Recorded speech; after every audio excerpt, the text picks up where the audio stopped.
Hello and welcome. In this episode, you will discover the major mistakes a business owner makes when trying to scale their business, the vital elements for scaling a business, the one single thing someone can do to 10x their productivity. My guest today is my good friend, Bill Prater. Welcome, Bill.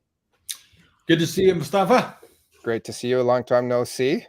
And today we're talking about growing versus scaling your business, which is the best strategy for your business. Now, as usual, please make sure you like and subscribe to whichever channel you're watching. Share the link with your friends, a business owner that could benefit from this very insightful conversation that is coming up. Bill knows his stuff. He's been around the block for quite a few years, and he has a lot of knowledge and wisdom, and you're going to see in a minute or two. And if you have any questions, put them in a comment on social media, and we'll do our best to cover it either during the show or after the show. Now, let me do the proper introduction to my friend Bill, and we're going to dive into a very interesting conversation because growing and scaling our business is kind of important, right? And so let's do this. Bill Prater is the founder and CEO of Business Mastery and the creator of Scaleology. Bill earned his reputation as America's business alchemist by helping business owners and entrepreneurs break free of inertia and accelerate into the future they dream of. He loves nothing better than sharing what he has learned by working with those who are dissatisfied with the status quo and eager to transform themselves and their business. He created Scaleology and the Business Mastery System as the core foundational principles of dynamic and continuous business growth. A typical client of his sees their company rising to a position of preeminence and is not satisfied with just getting to the next level. Welcome, Bill. Thanks for having me on the show. Looking Great forward. to see you. Whereabout are you? Phoenix, Arizona. And what's it like out there right now? Yeah, so before you started, you did hear in the background whistling sounds. So we're having a very unusual mid-February here in Phoenix, Arizona. Although the temperature is not bad, it's probably 60 degrees Fahrenheit. We've got a very high wind, gusting up to around 50 degrees. Now, that's nothing at all like somebody's high winds, but for Phoenix, Arizona, it is high wind. Yeah. Well, we got about almost a half a meter of snow up here yesterday. And my wife went to drive my kid to school, and she got stuck on the way like a couple of times. And it's been interesting. The roads are slick and not easy to drive on up here either. And so let's dive into it. Bill, what is your story? So, story. So part one of my story is that when I was a kid, we lived on a little farm, and my dad believed in, if you will, carving out our own existence out of the earth. So the first thing I did, entrepreneurial wise, and I'll use that with this one story because it's kind of an interesting one. So I end up having my dad say to me, "Hey, let's have you raise a young steer, and then when it's fat enough to take off to the slaughterhouse, we'll do that, and then you can pocket all the money." I said, "Well, that's cool. How does this work?" He said, "Well, I'll give you one of the calves when we have a new calf." So we got a new calf, raised this calf. Takes about 2 years. So over a 2-year period of time, fed this calf, curried the calf, made him feel good, petted him, made him fatten him, all that. And in any event, so off we go. We go to the auction yard, not the slaughterhouse, actually. Go to the auction yard, and at the auction yard, somebody ends up buying my young animal for X dollars. Let's just for fun call it $200. Okay, so I get my $200. My dad hands me $200. We sit at the kitchen table, and my dad says, "Okay, let's go through the invoices." And I say, "Invoices? What is an invoice?" So then he would lay down, "Here's the bill for the feed. Here's the bill for the vet services." And he'd lay down these bills. And as he did it, he would reach into my pile and pull money back and put it in his pocket. So after that's all done, I end up with $17. I got $17 out of my original 200. Now, I still don't know if my dad, I can't remember if he charged me rent and things like that, but it was a great lesson for me to learn, there's more to business than just gross revenue. So, but I then went on, joined a Fortune 100, a Fortune 10 company called IBM, and got myself on the fast track, got several promotions, ended up in management, ended up believing totally, absolutely, that I didn't belong in a company, in a corporation. And so went back into my entrepreneurial early lifestyle and picked it up and have been doing ever since then. Interesting. So what do you do these days and who do you serve? Well, so that actually ties in with my, my second to last company. So my current one, Business Mastery, I serve business owners who are interested in scaling their business. Typically, they might have 3 to 5 to 7 or so senior management, managing various departments, and they're trying to grow their business, double, triple, 10x its current revenue. But that story really began when I had my second to last business, which was an investment banking firm. And I decided after 17 years that it was time to sell that company. And so I was all prepared to have somebody show up on the doorstep and write a check, and I'd put the money in my pocket and ride off into greener pastures. And what I discovered was that my business wasn't saleable, Mustafa, at all. The investment bank? Nobody wanted to buy it. And so I was pretty disappointed. This was late 1990s when this was taking place. And so as good luck would have it, though, I was at a trade conference, met with one of my, I'll loosely say, competitors. We didn't compete directly, but she also owned an investment bank. And I told her what I was trying to do. And she said, well, no wonder nobody would buy your business. And I said, well, why? We do pretty well. We make high profit. We've got offices in 2 cities. We're right down the middle of Wall Street. We've got great employees. All of that is true. All of that makes you ordinary. Ordinary. That's really fun to hear, right? Ordinary. Well, as it turns out, I'll give you some statistics in a little bit about ordinary versus extraordinary and so forth. But the net of it was that I was pretty much a mirror of every other investment banking company in the world. And so there was nothing at all to differentiate my company from any other company. And it was compounded by the fact that I was effectively my own brand.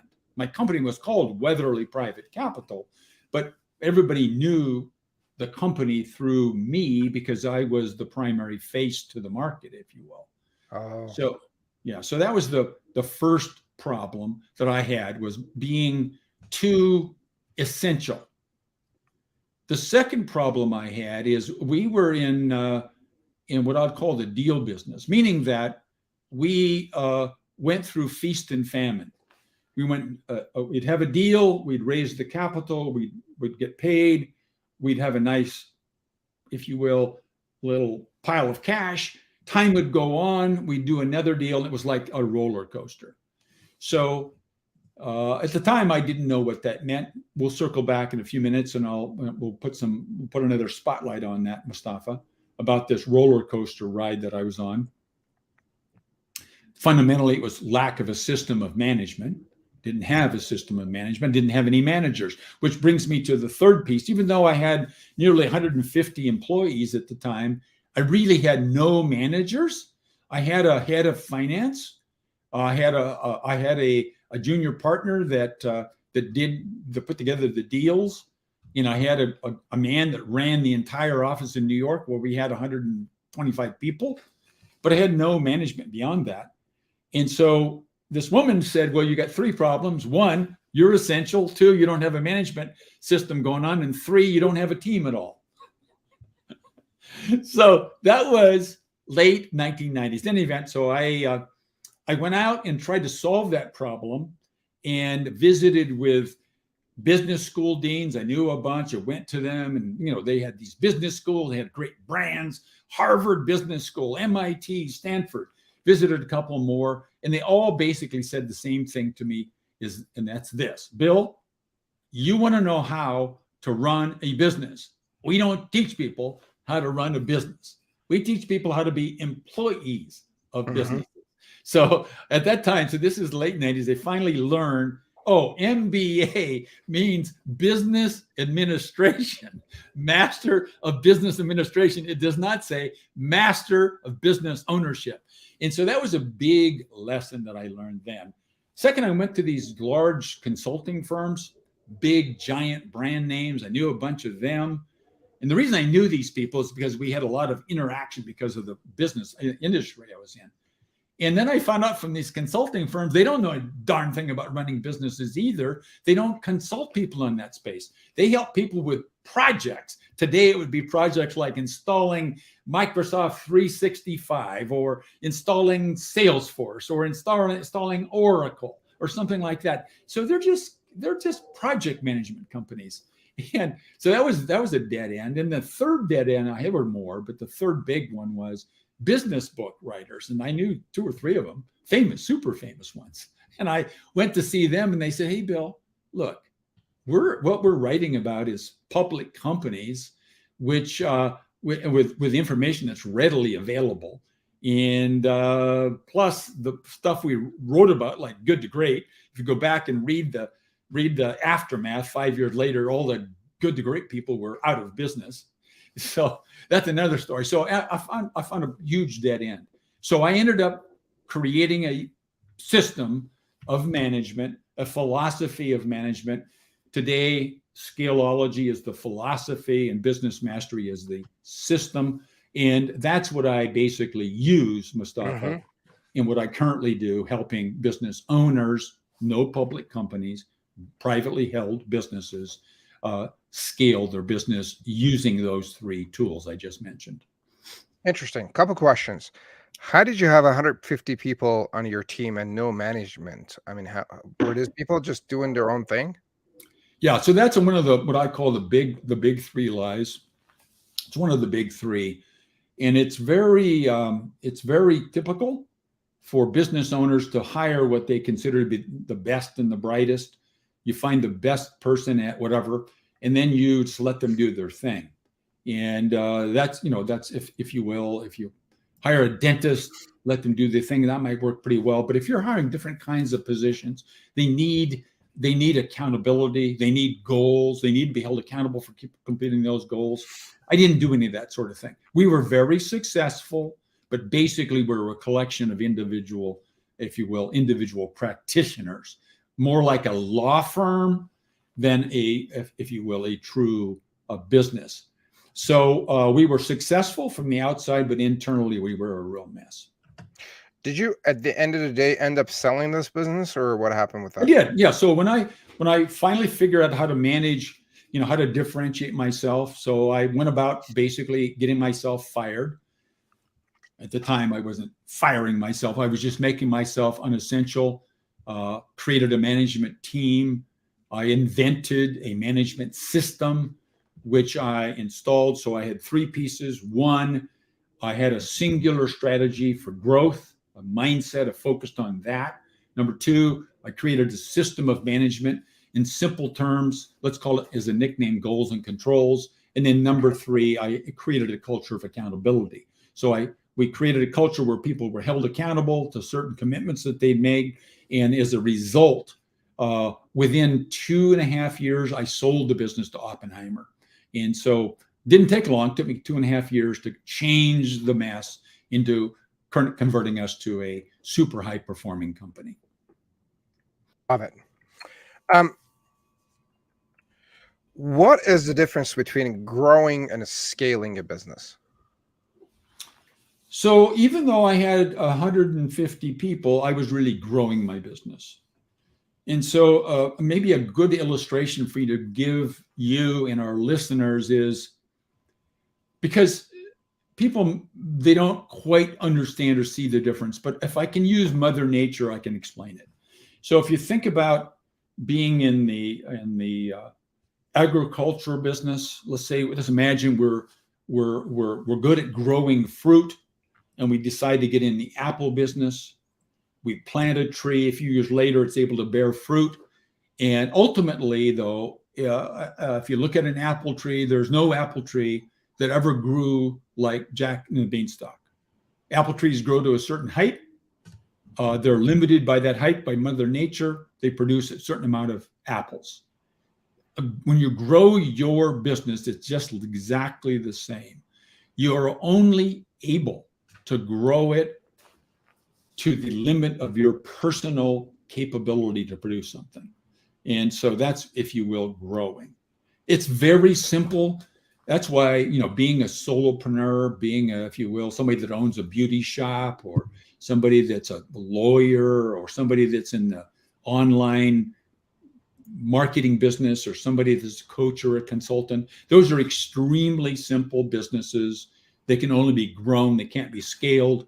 It's effectively, it's an owner operator environment. It's a sole practitioner environment. That's growing. Now, when you try to scale a business, a multitude of complexity all of a sudden enters the scene. So back to our apple growing business, if you want to scale that business, you've got to acquire land. You've got to deal with lawyers and real estate agents. You've got to deal with government regulators who want to restrict the size of your land. You got to figure out how to put roads in there, how to irrigate, how to deal with vendors, how to go out and talk to the shopping centers to get them to stock your fruit, to figure out how to package the fruit, how to market, how to create labels, how to hire practitioners and managers, and then manage the people you hire. And I can go on and on for an hour and a half about scaling. Scaling is complex, multi-nuanced, completely out of the league of any practitioner. So if somebody's a dentist, that's why they're a single dentist, or two or three of them. They don't have 1,000 people in a room. It's just not practical. It's not a practical business to scale. So scaling is complex, multifaceted, got nothing to do with your current profession. You've got to convert yourself into being an owner. Then, if you decide you want to be an owner operator, meaning everything goes through you, you control everything, you're the end all and do all, like I did with my investment bank, that won't work. So the only way to scale is to get the hell out of the way, effectively get promoted from, if you will, sole practitioner to owner operator, to become, if you will, the investor. So that's kind of part one. Let's call that in scaling the owner's journey. The myth that people fall into is the myth that you've got to basically be able to do it all, to be superwoman or something similar to that. You got to do it all by yourself, you mean? Yeah. See, if you're growing your business, you might get, let's say, virtual assistant, or a private assistant, or somebody to help you out. And all they're really doing is leveraging you. They're taking various things off your plate, things like maybe copywriting or let's say sales or marketing or something. But as a practical matter, you're not scaling. Scaling means you remove yourself from everything and then hire management to take care of all those other areas of responsibility. Got it. So scaling is when you remove yourself. Well, that's part one. Part two of scale. Let me ask you a question before we go to follow on that path. When do I know, and when does a business know that it is ready to scale? Well, first off, most aren't. So just to give you some statistics, and I know the US fairly well, I don't know necessarily Canada, the rest of the world, but in the United States, there are nearly 33 million small businesses, 99.9% of those businesses, 99.9% of 33 million have revenue of less than 1 million, less than 7 figures.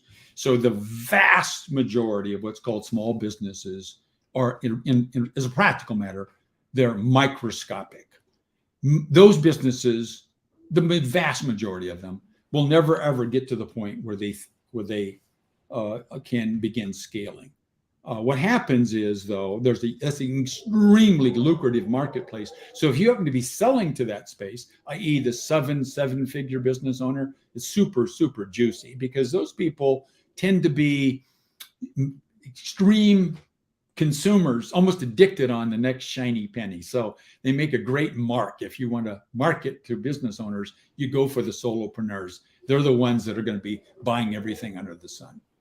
Now, Interesting. Scaling. So let's call scaling when you start making the transition out of requiring that you are the end all and do all, and start realizing you've got to bring in management. So let's use the word management. So from staff, like I had staff, but I was the sole basic manager. When you start bringing in managers, then you're starting to position yourself to scale. The problem that people have in that space is they're much too, what I'll call, opportunistic, meaning that they don't have a system of management. They don't have a method of management. They don't have a philosophy of management. What they're doing instead is waiting for things to show up, i.e. a problem, then they try to solve it. An opportunity, they try to take advantage of it. And so it resembles, when I look at it, it resembles the carnival game called whack-a-mole. So if something pops up, they bang it on the head. So that's a typical, if you will, company that's trying to scale, but is unable to do so because they don't have a system of management. They might have a system of marketing. They might have a sales funnel, but they don't have a management system. A management system enables people to sail through things like the COVID economic crash and burn and smoldering, whatever in the world's happening now. People with a management system went through them with flying colors. People without one went out of business, suffered, ended up taking PPP loans, things like that. Love it. How do you go about developing? Okay, let me ask. I'm going probably too far ahead. Okay. When do you hire your first manager? Well,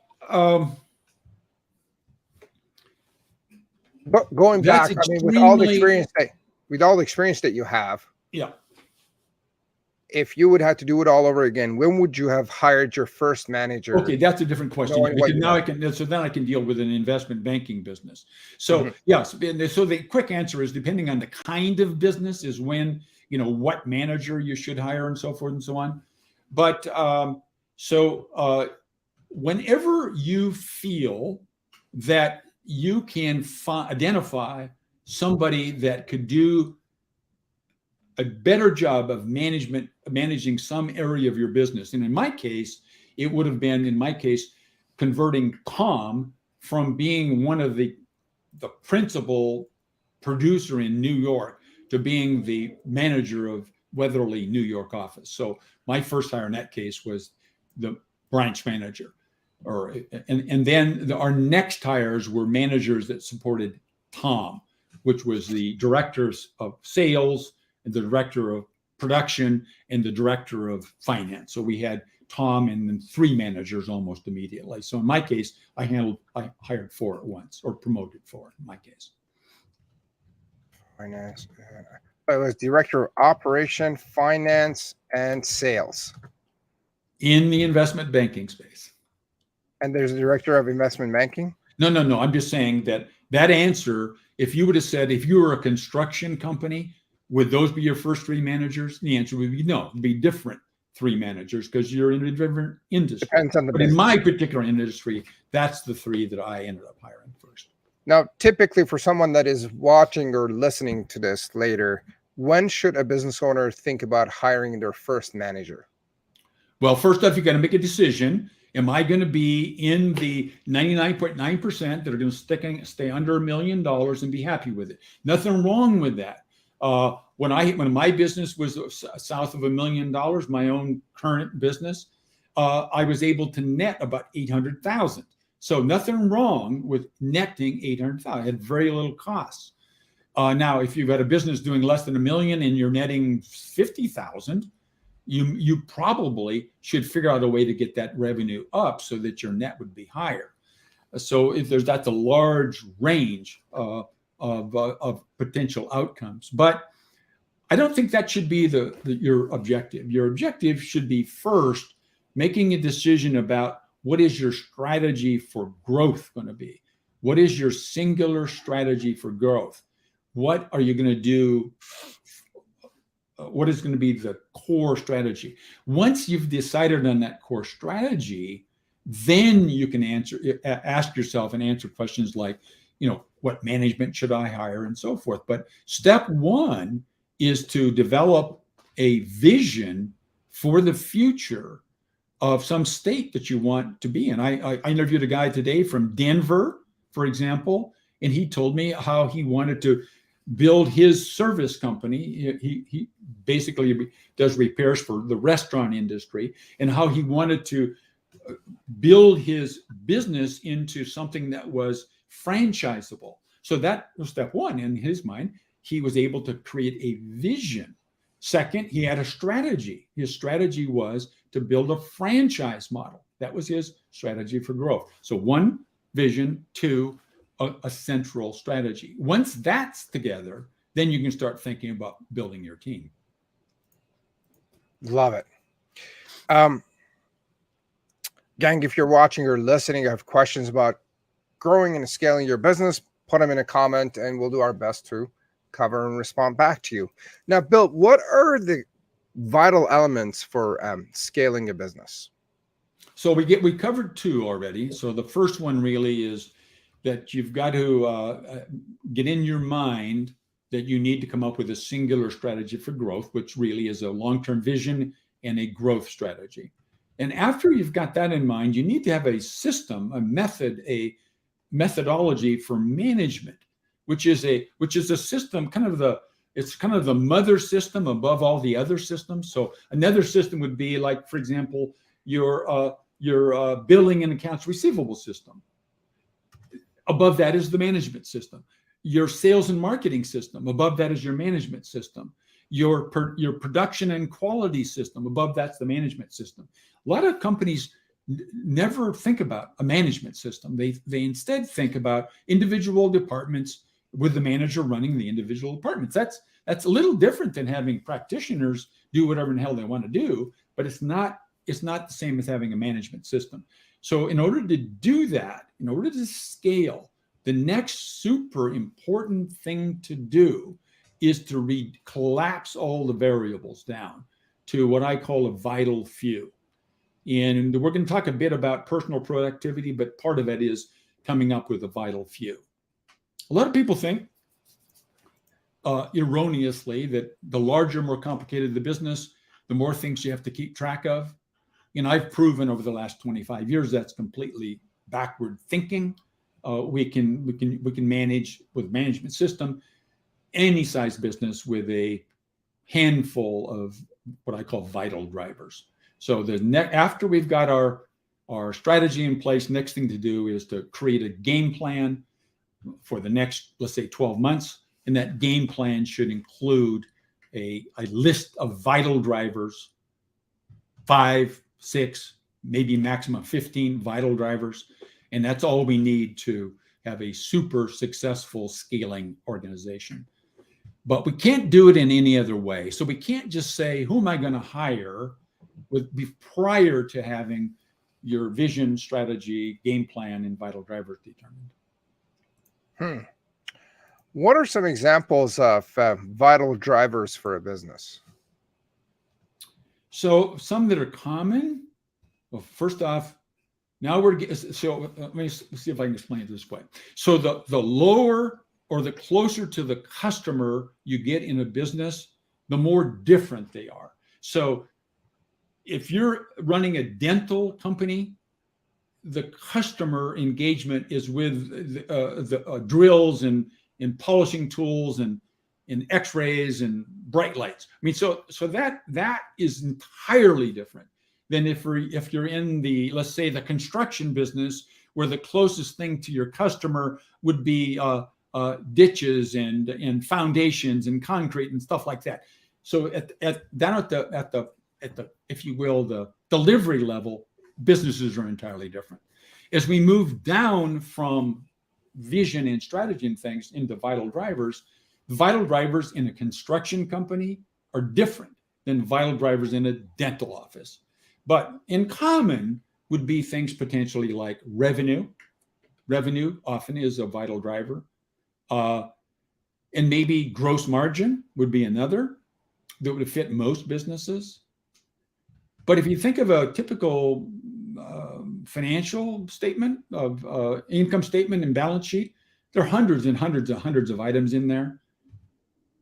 Most of those are trivial for you at the management level, ownership level.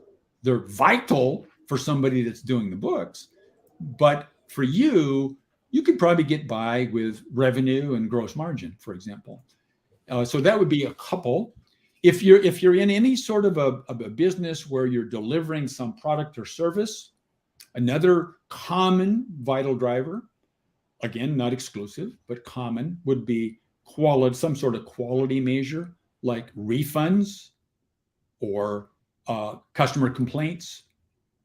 A couple of vital drivers there that are in common. But then as we get into different businesses, they become different. So I like to break them into 4 categories. This will help our listeners.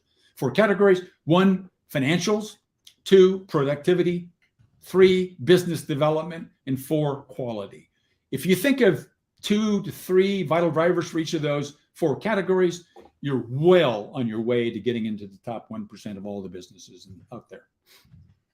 Love it. So gang, if you're watching or listening, the 4 categories of drivers, or what I would call KPIs to look for, are financials, productivity, business development, and quality. And I guess by setting one, I call it KPI. What did you call it again? Well, okay, so that's you brought a beautiful point up. So there's a lot of what I'll call industry standards, industry norms, and I got in this trap myself. KPIs, for those of you that don't know, stands for key performance indicators. And it's what I would call, in simple terms, it's a cluster. It is a way for if you want to convert your business into stunningly slow speed, focus on key performance indicators. So in every industry, there are industry standards, industry norms, industry key performance indicators. When I use the word industry, I want you to get into if you want to scale and you do not get this concept, I promise you will never scale. And that is that the word standard also means average. The word standard means average. Let me tell you, when I ran my investment bank, I loved the industry standards, and that's why my competitors said, Bill, you got an ordinary company. So it's KPIs is a great way for you to turn yourself, if you've got a nice company, into a mediocre one. So no, what you need to do is to have this kind of brutality in your mind. Now, I know when I talk like this, people say, Bill, you're awful brutal. Yeah, I am brutal. And I'm talking to the top 1% of business owners, not the 99. If you're in the 99, it won't make any sense to you. But you've got to think about your business the same way you think about the human body. A KPI is equivalent to having a hand, your left hand. That's called a key performance indicator. It allows you to pick up something with your left hand. The truth of the matter is you'll still live. A vital driver in the human body includes the brain and the heart, a couple of others maybe, but your teeth they're not vital. They're key and important and nice and pretty, but they're not vital. But if most business owners that get involved in this, let's call it super anal looks at their business, then all they do is spend their time looking at the financial statements, looking at the KPIs, reading all the industry journals, grinding themselves down. So a vital driver is gross margin, for example, but a vital driver is not the cost per lead. But yet people get involved in that kind of stuff. If you're able to have a zero cost of goods sold, that means your gross margin is 100%. That is so much more valuable than the price per lead. Just to put a little kind of cap on that notion. So we're talking about the word vital, not important, not nice, not pretty, not well marketed to you, not what the industry does, not what the average player does, but what you do if you want to scale. Now, again, just to let everybody off the hook, 99.9% of the businesses have less than $1 million. 85% of all the businesses in the U.S. have zero employees. Zero employees. You get to 1, 2, 5, 10. We're talking about top 10, 15% of the companies. And then when you get above 500, microscopic number of companies. Less than 0.1% of the companies ever get to 100 million. That's so right. Don't beat yourself up if you aren't in position to scale, because you're like most people. So don't beat yourself up.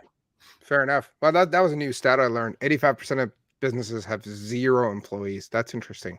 Yeah. An easy way to get that is to go to the Small Business Administration, and they'll give you all that data. Absolutely. You could probably search it up on stats.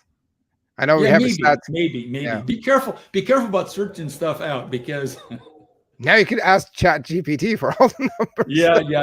You got to remember that in simple terms, readily available information is often just the ordinary information. And if you're trying to get elite information, you want to talk. If you want to know how to scale a business, talk to Elon Musk, not some guy in your industry at random. That's right. Not to a guy who never sold a lemonade in their life.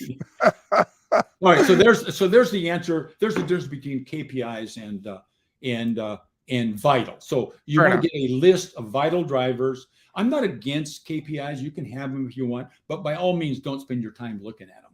So, Bill, for the KPIs, but I think I call the vital drivers KPIs, and I'm not like spending I don't have 20 or 30 KPIs. I would probably track 2 or 3, and I just call them different. Probably I have the same view as you do. Like, I'm not spending too much time. I wasn't trying to lecture to you. I'm just saying that if for example, I'm just trying to tell our listeners, Mustafa, if they were to look in their industry for KPIs, they'd probably get a list of multiple probably a ton of KPIs. And I just said, don't go down that rat hole. Yeah. Cool. What are some of the major mistakes that people make when it comes to scaling? Well, we talked about 2. And the first one is, they don't have a singular strategy for growth. They have a whole collection of strategies. Number 2, the second big mistake is that they're opportunistic and they don't have a system of management that's anticipating things down the road. And number 3 is that they believe that if they hire the best and the brightest employee, then these employees will take care of your business for you. You don't have to do anything.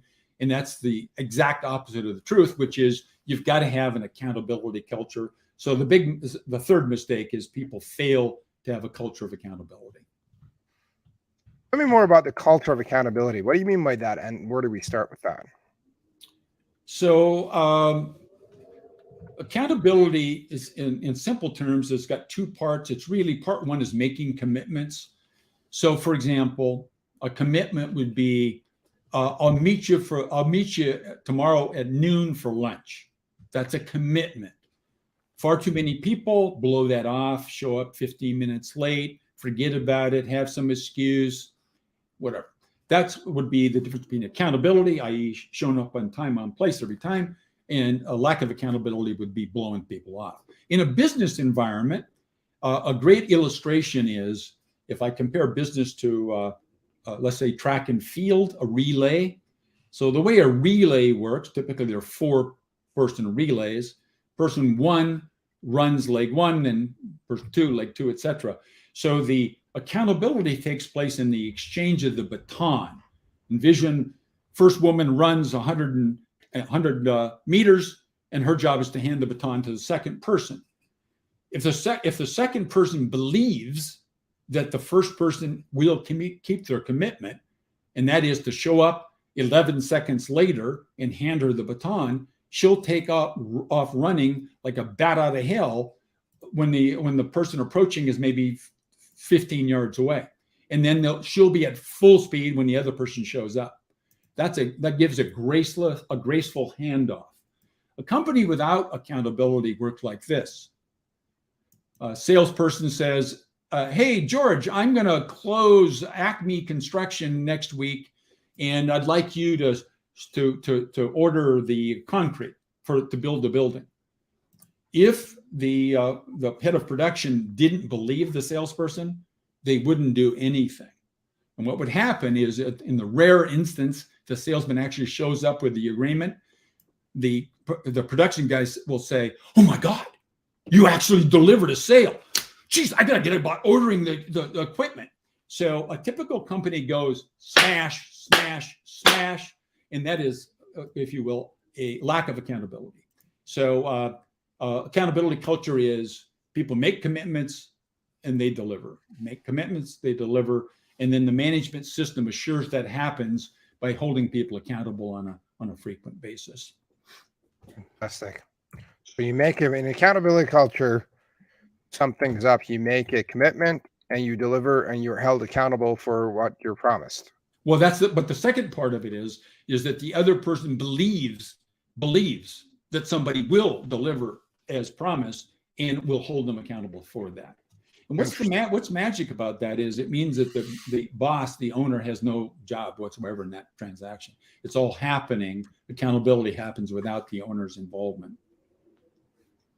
Love it. We promise people to go over the single thing that a business owner can do to 10x their productivity. Well, you don't have to be a business owner to do what I'm saying, and that is so. Here's the kind of the deal. We're talking about personal productivity. How can you get more done in an hour than you can typically get done in a day? Mm-hmm. So, and really, it's understanding the concept of vital few. We have already talked about vital. In the human body, vital is brain and the heart, for example. But in your day-to-day activities, there's a collection of trivia, things that are fun, things that take a little bit of time, distractions, shiny pennies, and things that are unbelievably valuable and productive. So what we need to do if we're going to increase our productivity is to make sure at all costs that we spend time on the most vital. And the way I do that is, first, you got to understand the concept of what I call the Pareto principle, which is, some people call it as the 80-20 rule. Actually, Robert Duran created the 80-20 rule based on Pareto, but fine, we'll call it the Pareto principle. But it's really Pareto to the third power. So what Prater tells us, or 80-20 tells us, is that 20% of the input, call it time, produces 80% of the outcome. Let's call it results. 20% of our time produces 80% of the results. The key is to pick the right 20% time. But 20% of a day is what? Typically a couple hours. So in a couple hours, you can get 80% done. Many people just fritter away the day and never get to that 20%. But that's called Pareto. I call it Pareto to the first power. Pareto to the second power says, okay, let's look at the 20% of your time. So if you take 20% of 20, now you've got 4% of your time. So 4% of your time is going to produce 80% of 80%. 8 times 8 is 64, telling us that 4% of your time produces 64% of your results. Key is find that 4% and get that done. Now, what's 4% of 10 hours? 40 minutes? No, 4 minutes, not very much. And so if that produces 64%, that's a pretty good trade. So spend your time there. And then to the third power simply means take 80% of 4%. 80% of 4 is 0.8. Let's call it 1%. So it means 1% of your time produces 80% of 64, which is 50%. And so in simple terms, 1% of your time produces half your results. Make sure on a daily basis, you find that 1%, get that done, you get half your normal total output of the day finished. I do that, Mustafa, with a routine. I do it, in my case, multiple times a day. But you certainly should, I recommend people do it once a day. Once a day, you simply say, based on everything I did today, everything I did today, am I closer to my long-term vision? Remember, we got that vision in place at the beginning? And if the answer is no, that's okay. If the answer is yes, that's okay. But the next question is most vital, and that is, what's the single most vital thing I can do tomorrow that will take me the furthest distance down the road to my long-term vision? You keep that going on a daily basis. You're always determining what's the most vital thing I can do tomorrow. And once you get that pattern going, you'll get at a minimum a 10-fold increase in personal productivity. By the way, the whole system I just went through with you, this whole accountability culture, high performance team management system, focusing on your long-term vision, have a singular growth strategy, all of that's based around that same philosophy of focusing on the vital few and ignoring the trivial many. That's how you scale. Love it. You have a gift titled "How to 10x Your Personal Productivity." Tell us. I do. And the simplest way to get to that is just go to getbillsgift.com and you'll get your hands on it right away. Yeah. So the link, gang, is in the comments of the show, in the descriptions of the show. And if you're listening, you can go to getbillsgift.com, GETBILLS gift.com. And you will get to what is it? What are they getting when they go there? Pretty much it's a little master class. It's about 15 minutes long, and it kind of walks through what we did real quickly there about teaching people how to focus on the vital few and ignore the trivial many. Yeah, notice it's only 15 minutes. It's not 5 hours to teach you how to do something simple. It seems like it's that's a lot of people don't pick up on that. I tried to get it under 10 minutes. I just couldn't do it. It took me it's actually 12 minutes and 40 some seconds. Yeah, sometimes I see trainings that are like, oh, here's a simple thing. It takes 35 days to learn the simple thing, or 472 pages. I'm like, what's simple about that? Yeah. Well, I learned that way back in the day when I first started my consulting business in 1999. And I started out for I don't know why, but I used to charge people for half days. I never did by the hour. I did half days and full days. And somebody would say, well, they'd say to me, what if I wanted to pay less money? And I said, well, it would just take more time. What would you prefer? Would you prefer fast or slow? Well, fast. Okay, well, then fast is more expensive. So if I can get it done in a minute, it's more valuable to you than if I can get it done in an hour, right? Yeah. Okay, cool. That established, if you want, my pricing model. So I always price things on result, not on time. Love it. I think a lot of business owners actually make that mistake about time with respect to value and time and pricing. They have a hard time pricing. Customers are like, "Oh, you only took a minute." Right, and then they're like, "Well, yeah, that would be people in the coaching consulting business." But if somebody's in let's say dentistry, that wouldn't be applicable. That's right. Or if you will, I don't think if you went in to get your hair, if you will, your hair highlighted or something like that, you want somebody to say, "Hey, I charge you $250 and it'll take me 30 seconds." That wouldn't work. But yeah, certainly in the coaching consulting business, people do get hung up on pricing by the hour. And let me explain why, by the way. The reason is that's the standard of the industry. I've already talked about ignore the standards of the industry. Do what the 1%ers do. The 1%ers in your industry don't charge by the hour. They charge by the result. Love it. Don't charge by the hour, charge by the result. Write that down somewhere and probably think about it long and hard and reach out to Bill if you have questions about that. So Bill, give us a 30-second simple, or what you might call a vital marketing strategy that people could do or implement and would get them closer to results. So you want to deal on thinking about marketing only. So I'm going to call it the simple and quickest marketing strategy that I could come up with is this. Go to your former clients and ask them, give them a template, but ask them, and there's tools you can do this very simply, send them a little email message somehow and ask them to give you instantly, right back immediately, a video testimonial about their experience with you and give them a little kind of hint. Give us a quick a case study, George, on how I helped you hire your superstar salesman or whatever your particular area is. That's the simplest, easy. Make it easy for people to give you a case study / testimonial. I love it.